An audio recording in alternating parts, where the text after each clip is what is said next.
Saab, for your always, as always, meaningful words. Thank you, sir. Ladies and gentlemen, it's a matter of great satisfaction for Maharashtra and all its inhabitants that today the government is being headed by the younger generation of political leaders who are infusing the state politics with dynamism, vision and enthusiasm, as you have seen for yourself. That exactly is the need of the day, which is more than being met by our eminent Chief Minister and his Deputy Chief Minister. We are grateful to the Honorable Shri Gopinath Mundeji to have accepted the responsibility of presiding over this function, and I now have the privilege of requesting him to share his thoughts with this august audience. Ladies and gentlemen, please welcome the Honorable Deputy Chief Minister of Maharashtra, Shri Munde.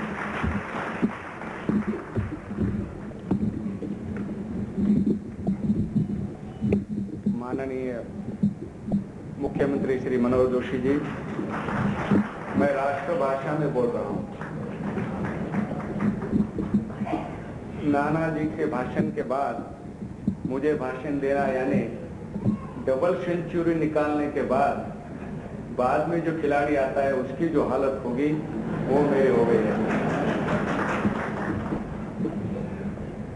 Sachin Tendulkar जैसे खेलते हैं वैसा भाषण नाना का हुआ।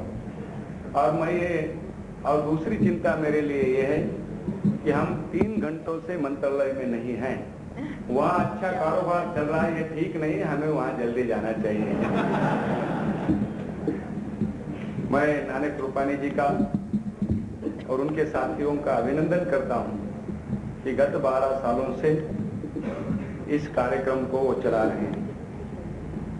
जीवन के विभिन्न क्षेत्रों में जो गुणवत्ता प्राप्त है उनका यहाँ अभिनंदन होता है, उनको अवार्ड दिया जाता है। ये अवार्ड आज प्रदान किया गया, उन सब का मैं अभिनंदन करता हूँ। मेरा यह तीसरा मौका है। जब मैं विधायक था तब आया था, जब मैं विपक्ष का नेता था तब भी आया था, आज उप मुख्यमंत्री के नाते आया हूँ। आगे मालूम नहीं, सेंटर में जोशी जी डरिए मत। मैं केंद्र में जाने की बात कर रहा हूँ।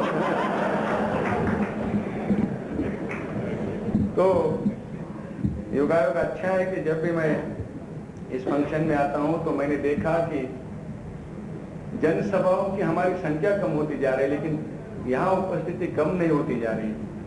और गृह मंत्री के नाते मैं जानता हूँ कि इसका अब लॉ एंड ऑर्डर मेंटेन करना भी बड़ा मुश्किल है। इतने लोग आते हैं कि आज सिनेमा और नाट्यगृह भी हाउसफुल नहीं है, लेकिन ये कार्यक्रम हाउसफुल हो गया। यहाँ खड़े रहने के लिए जगह है। मुंबई एक हिंदुस्तान का छोटा सा रूप है। यहाँ कन्याकुमारी से लेकर कश्मीर तक के लोग यहाँ आते हैं और बंधु भाव से रहते हैं। वैसे अन्य प्रांतों का यहाँ पॉपुलेशन अब 50% से भी ज्यादा हो गया है।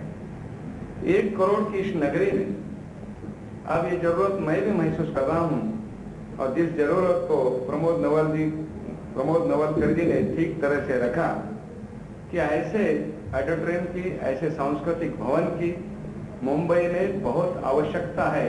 इसलिए प्रमोद नवलकर जी ने जो आज ओपन थिएटर रंगभवन है उसको अगर ठीक तरीके से, अभी हिंदुजा जी हैं, बैंक ने भी एश्योरेंस किया है। मुझे लगता है कि इस प्रस्ताव का मैं समर्थन करता हूं।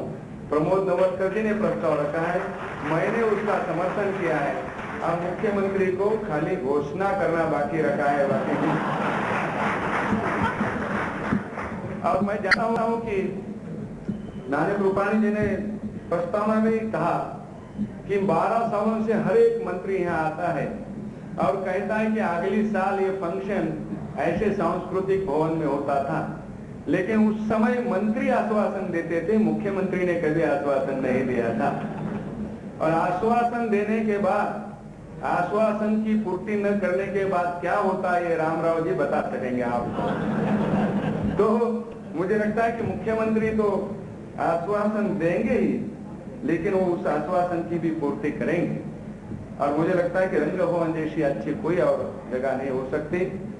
और मुख्यमंत्री जब फैसला करते हैं या महाराष्ट्र मंत्रिमंडल जब फैसला करता है तो वो क्रिटिसिज्म से डरता नहीं है। अगर ऐसा होता तो हिंदुजा के साथ मुख्यमंत्री नए एयरपोर्ट का एमओयू नहीं करते। और यहाँ क्योंकि नए एयरपोर्ट की कितनी जरूरत है ये हम महसूस करने लगे हैं।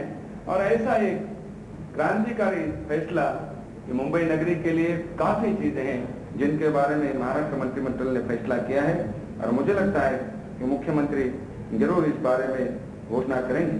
फिर से एक बार मैं सबका, जिनको अवार्ड मिला उनका सबका अभिनंदन करता हूं, और आप सबको भी धन्यवाद देता हूं कि ये लंबे भाषण आप सुनते जा रहे हैं। इसमें मैं ज्यादा बोलकर आपका वक्त नहीं लेना चाहता हूं।